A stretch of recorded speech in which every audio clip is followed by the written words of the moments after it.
Fabrice Marcella nous a rejoint. Bonjour Fabrice. Bonjour Monsieur François, le maire. bonjour Jérôme. Bonjour. Merci de nous accueillir ici au village Baïséa. Je suis content de vous voir, ça Et fait on est longtemps. ravis, voilà, c'est ça, de, C'est vrai, de vous après retrouver la- pour la rentrée. La petite pause estivale. Alors chaque mois, eh bien, on se retrouve avec Fabrice pour parler directement aux start-upers, pour leur donner des conseils très précis. Et aujourd'hui, Fabrice, c'est vrai qu'il y a un truc qui fait rêver, c'est le CES de Las Vegas. Alors, est-ce qu'il Vous y faut- serez d'ailleurs. J'y serai, Ouais. vous y serez aussi, je Eh crois. oui, on y sera, ouais. Et On se verra effectivement, l'idée c'était de parler du CS de Las Vegas qui est en janvier 2018. Alors vous pourriez me dire, mais Fabrice, c'est peut-être un petit peu tôt, on est qu'en septembre. Ça va vite.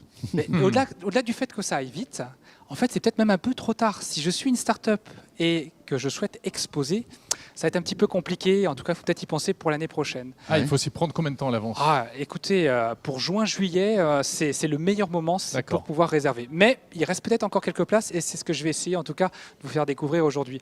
Juste, peut-être que tout le monde ne sait pas ce qu'est le CES, le Consumer Electronic Show, pardonnez-moi mon anglais, qui est le lieu en tout cas où on présente généralement des innovations dans l'électronique grand public. Ce sont les grandes marques généralement qui exposent.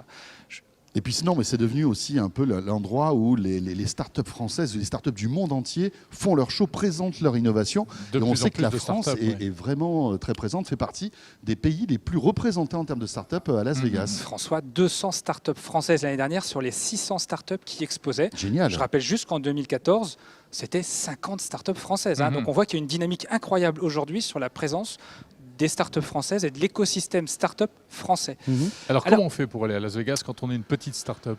Alors déjà, pourquoi on veut y aller? Parce que toutes Eh les oui. startups ne sont pas éligibles au CES. D'une part parce que ces startups doivent déjà s'intéresser au marché américain, être plutôt tech. On parlait tout à l'heure de Velco, typiquement Velco, et la startup, entre guillemets, idéale, Oui, le en tout cas guidon dans le produit connecté qu'elle voulait, pour pour pouvoir y vélo. être. Ensuite, il faut être effectivement électronique grand public.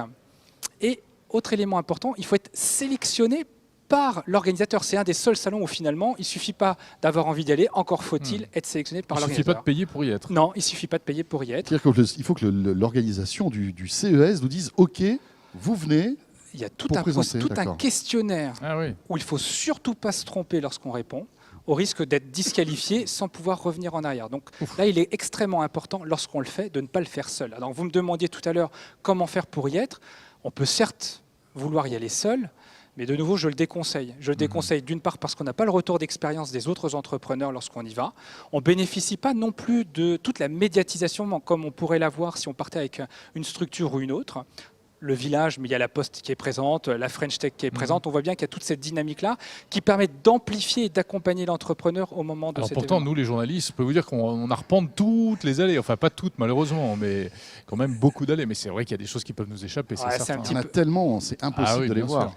Et c'est bien parce qu'il y en a tellement qu'il faut être au bon endroit. Il ne faut surtout pas être isolé. Il faut faire, surtout si on est une start-up française, il faut être le plus proche possible des écosystèmes français présents sur place.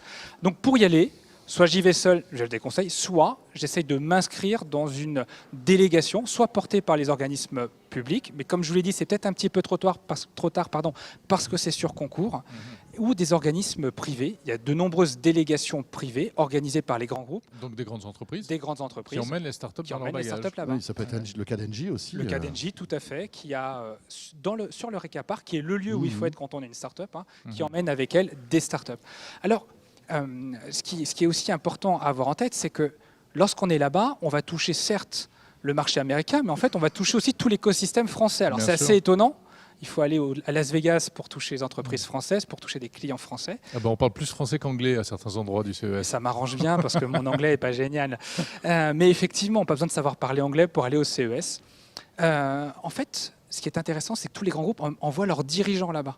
Pourquoi les grands groupes envoient leurs dirigeants? Parce que c'est un moyen pour sensibiliser, acculturer les Et dirigeants puis et tout le monde a tout sous la main, si je puis tout dire. sous la main. Pour les dirigeants, ça leur permet de rencontrer 10-15 startups très facilement. Et puis ce qui est génial, c'est que ces dirigeants, ils sont Ouais. focus sur l'événement. Il y a Bien 9 sûr. heures de dégagage. Ouais. Donc ils ne sont pas embêtés par les coups de téléphone ou les mails. Ils vivent l'événement pleinement.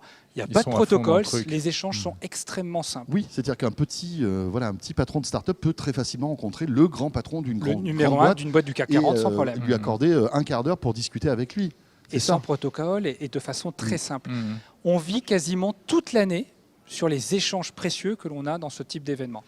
Fabrice, moi j'avais une question, parce que c'est vrai qu'avec Jérôme, on a quelques CES dans les pattes, si je puis dire, et on a souvent vu des, des startups qui présentaient des produits géniaux, mais 1 an après, 2 ans après, plus rien, parce qu'ils Ouais. n'étaient pas prêts, parce Ou qu'ils alors sont on les allés trop revoit. tôt. Ouais. Ou alors on les revoit plusieurs années de suite et ça n'a pas vraiment Voilà, évolué. il faut choisir le bon moment aussi, parce que l'idée, c'est de ne pas arriver trop tôt ou trop tard au CES. Oui, parce que si on n'est pas prêt, en tout cas à produire le produit ou le service tel qu'il a été présenté au CES, on ne se rend pas compte finalement de l'effet médiatique ou la caisse de résonance de ce type d'événement. Et donc on n'est pas en mesure d'être à la hauteur de la promesse.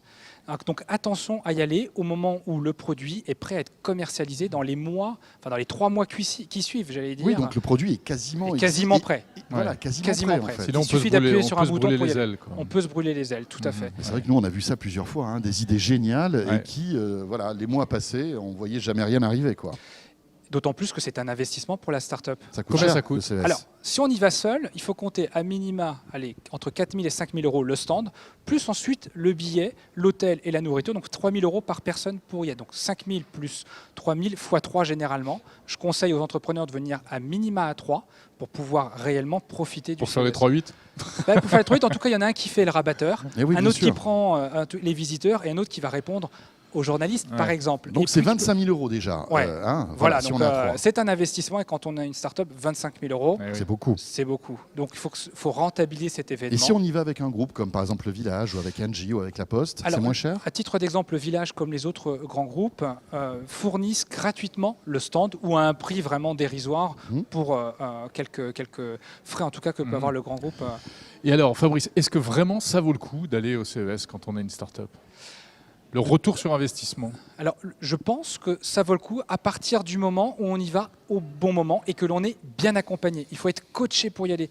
Il faut pouvoir avoir un lien direct avec les médias. Il faut pouvoir prendre ses rendez-vous avant. Il faut être aussi connu et reconnu. Ce que je veux dire par là, c'est qu'il y a tellement de startups, vous le disiez tout à l'heure, si on ne se distingue pas du reste, Bien sûr. c'est extrêmement compliqué que de nouer des relations.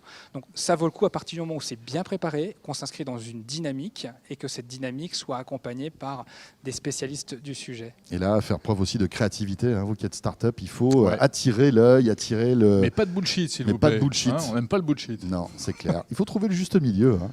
Merci Fabrice. Merci à vous deux. Merci beaucoup. Fabrice Rendez-vous Marcella, le le prochain.